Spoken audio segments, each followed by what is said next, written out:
बानी पाकिस्तान कायदे आज़म मोहम्मद अली जिन्ना रहमतुल्लाह अलैह का 149वां यौम पैदाइश रिवायती जोश जज्बे के साथ मनाया जा रहा है। यौम कायद पर मज़ार कायद सबकी तवज्जो का मरकज़ बना हुआ है। जहां यौम कायदे आज़म की मरकजी तकरीब हुई, PMA काकोल के दस्ते ने मज़ार पर गार्ड्स की जिम्मेदारी संभाल ली।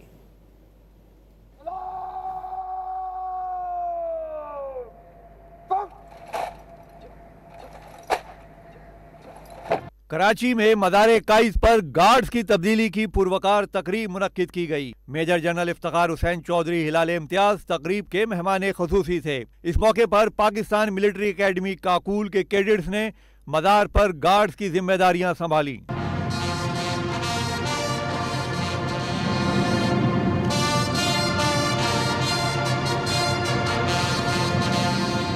वज़ीर आला सिंध सैयद मुराद अली शाह, गवर्नर कामरान टिसोरी ने भी मज़ार काइद पर हाजिरी दी। काबीना अरकान और दीगर शख्सियात भी मौजूद थीं। उन्होंने मज़ार काइद पर फूलों की चादर चढ़ाई, फातिहा ख्वानी की गई। पाकिस्तान को रहती दुनिया तक कायम और दायम फरमा। वज़ीर आला सिंध ने कहा कि पाकिस्तान के लिए सबको मुत्तहिद होना पड़ेगा।